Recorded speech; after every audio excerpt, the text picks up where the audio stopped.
presque 13h et c'est le journal. Et voici ses grands titres. Coup d'envoi de la 23e édition de l'opération nationale Ramadan 1443.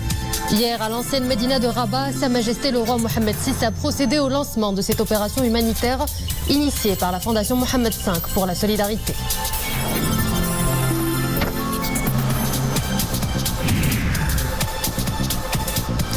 Intempéries dans le nord du Maroc. Les fortes précipitations ont fait de nombreux dégâts. Depuis hier, Martil est sous l'eau, maisons inondées, routes submergées par la boue et commerces et cafés aussi. Les dégâts sont importants. Nous ferons le point dans cette édition.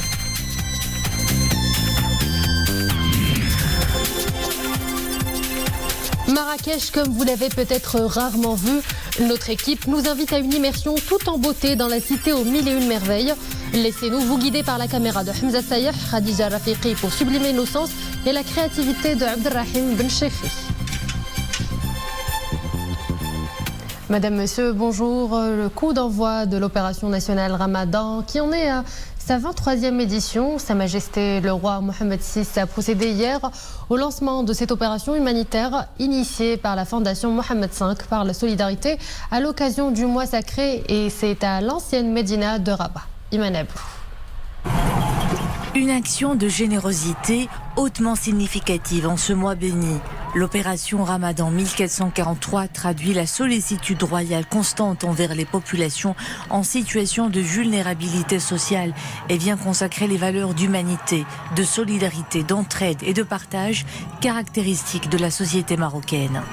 L'opération s'ajoute aux différentes actions et initiatives humanitaires entreprises par Sa Majesté le roi Mohammed VI, dont le but de promouvoir la culture de solidarité et d'assurer un développement humain durable. Cette année, c'est à l'ancienne Médina de Rabat que Sa Majesté le roi procède au lancement de l'opération nationale Ramadan 1443, initiée par la Fondation Mohammed V pour la solidarité à l'occasion du mois sacré de Ramadan. Cette opération nationale en est à sa 23e édition. Elle est devenue au fil du temps un rendez-vous annuel visant à apporter aide et réconfort aux catégories sociales les plus vulnérables, notamment les veuves, les personnes âgées et les personnes de handicap.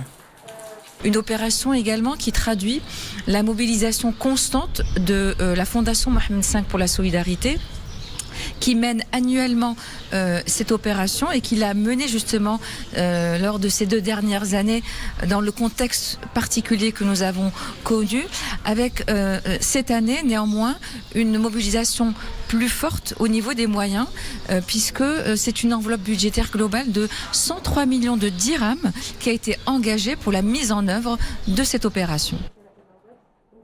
L'opération bénéficiera cette année à près de 3 millions de personnes établies dans 83 provinces et préfectures du royaume et regroupées au sein de 600 000 ménages. Les familles en milieu rural représentent 77% des familles bénéficiaires. Cette année, et au vu de la stabilité de la situation épidémiologique, le dispositif de distribution de l'aide alimentaire a été relocalisé dans les centres de distribution gérés par les autorités locales.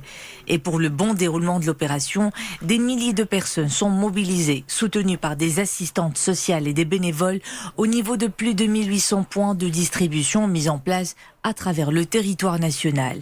Ils veilleront à la remise de l'aide alimentaire aux 600 000 chefs et représentants des familles bénéficiaires. La mise en œuvre de cette initiative obéit également à des contrôles, notamment au niveau de 2 comités, l'un local et l'autre provincial, qui veillent sur le terrain au suivi de l'approvisionnement des centres de distribution, à l'identification des bénéficiaires et à la distribution des denrées alimentaires. L'identification des personnes bénéficiaires est soumise comme chaque année à un travail de terrain effectué par les autorités locales permettant d'évaluer les conditions de vie de ces personnes et leur situation actuelle sur la base des critères socio-économiques.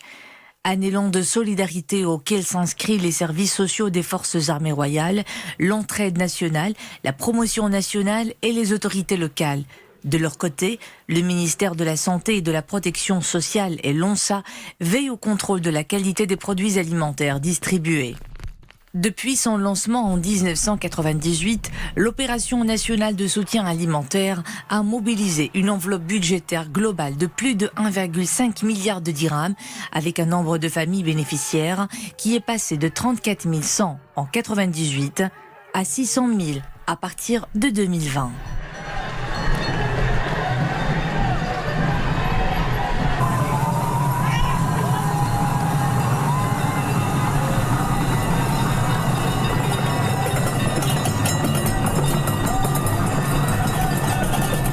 Le président du gouvernement espagnol, Pedro Sánchez, au Maroc, un communiqué du ministère de la Maison royale, du protocole et de la chancellerie annonce que sur invitation de Sa Majesté le roi Mohammed VI, son Excellence Monsieur Pedro Sánchez, président du gouvernement espagnol, effectuera une visite au Royaume du Maroc demain, jeudi. À cette occasion, Sa Majesté le roi aura des entretiens officiels avec son Excellence le président du gouvernement espagnol. Sa Majesté le Roi offrira également un iftar en l'honneur de l'illustre hôte du souverain. Et avec ces pluies torrentielles, les habitants du Nord ont vécu des heures difficiles, des routes perturbées en raison des flots, des rues submergées et des maisons inondées. Une nuit compliquée, comme nous le verrons dans ce reportage à Martil de Fna Shakir Alaoui, Abdali Gnouni et Boubkar Mdrabret. À Martil, le quartier d'Isa est complètement submergé par les eaux. Maisons et commerces inondés, les habitants font avec les moyens de bord pour évacuer l'eau de pluie qui s'est infiltrée à l'intérieur des habitations. Nos maisons ont été inondées par les eaux de pluie. Impossible de traverser la rue pour aller de l'autre côté de la chaussée. J'habite près de l'Oued. Les pluies ont gonflé le cours de l'eau. Comme une vague s'est abattue sur ma maison, le café à côté a été également inondé. Les autorités locales et les services de la protection civile ont rapidement réagi. Les dégâts sont importants. Nous avons mis les bouchées doubles pour parer à cela et venir en aide à la population. Nous avons passé une nuit blanche. La protection civile a d'abord évacué l'eau des maisons inondées.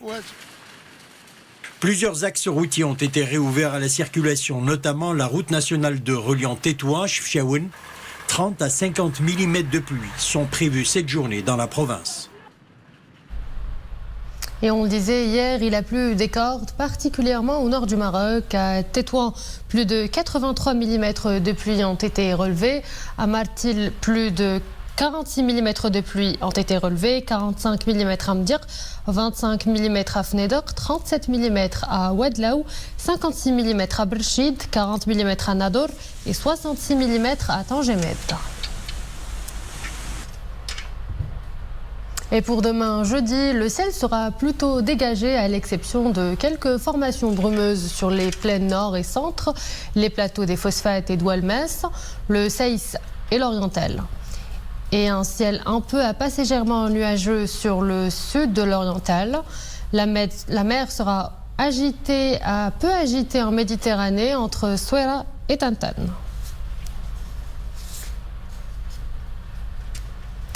Banque Al Maghreb revient à la charge et prévient à nouveau de l'usage des crypto-monnaies. Un communiqué de Banque Al Maghreb de l'autorité marocaine des marchés, des capitaux et de l'office d'échange précise qu'en dépit des précédentes mises au point relatives aux risques associés à l'utilisation des monnaies virtuelles du type Bitcoin, il a été constaté que de personnes physiques et morales continuent d'utiliser ce type de procédé. Il s'agit d'une activité non régulée et caractérisée par une grande volatilité qui occasionne une absence de toute protection pour le consommateur, d'autant plus que ce système paraît attractif et facile d'usage. Il s'agit également d'un procédé susceptible d'être utilisé à des fins illicites, en particulier le blanchiment de capitaux ou le financement d'activités criminelles. Une halte à la cité Ocre, ville touristique par excellence, est classée patrimoine immatériel mondial de l'UNESCO. Marrakech fait rêver les touristes nationaux et internationaux, mais par la douceur de son climat, par la proximité des montagnes de l'Atlas, ajoutez à cela une médina digne des 1001 nuits, une combinaison parfaite pour une escapade à couper le souffle. Mais Marrakech, c'est bien plus que cela, c'est une histoire millénaire. L'histoire de la ville ocre, un grand format signé Abdelrahim Bencheikhi, Khadija Rafiqi, Hamza Sayeh et le commentaire est de Nisrina Ozdar.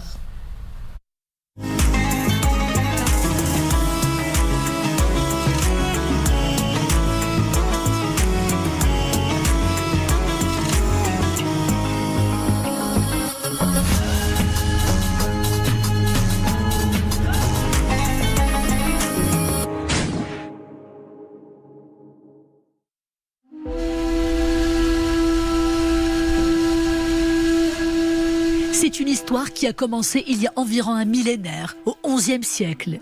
Depuis 1000 ans déjà, Marrakech s'est créée et s'est recréée au gré des conquêtes et des dynasties.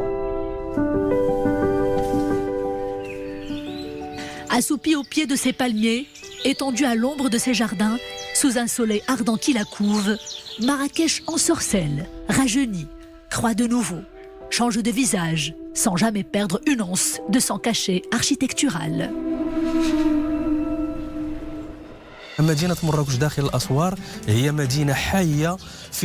Derrière tous les remparts de la ville et ses murs silencieux se cache une ville très animée. Une ville qui raconte mille et une histoires, comme une ode à une mémoire plurielle. Mémoire d'un inestimable patrimoine immatériel. Marrakech, c'est aussi une population joyeuse et chaleureuse et des activités socio-économiques qui s'adaptent à l'ère de la modernité sans jamais se départir de leur authenticité. Marrakech est une ville où il fait bon flâner, tout en visitant les pages d'un passé glorieux. Du palais Lebdi à Al-Koutoubia en passant par la mythique place Jemaa el-Fna, les visiteurs se laissent charmer par une ville qui sublime le présent et le passé.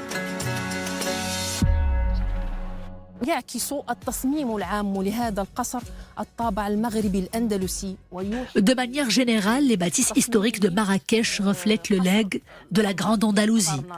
Cela nous rappelle l'incontournable Alhambra de Grenade.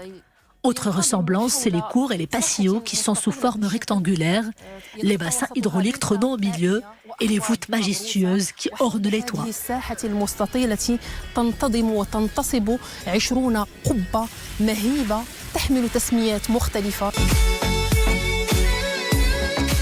Des endroits chargés d'histoire qui témoignent du génie architectural de l'époque et des palmiers qui traversent les âges et dressent fièrement leur hauteur.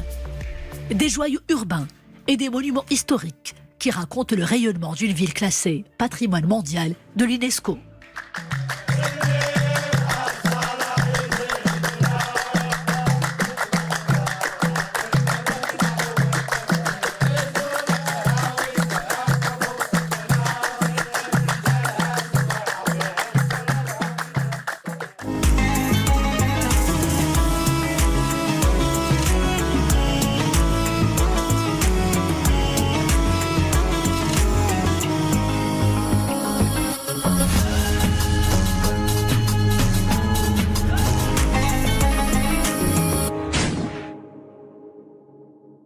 Et voilà, c'est la fin de cette édition. Merci à vous de l'avoir suivi. Excellente journée sur Alouda.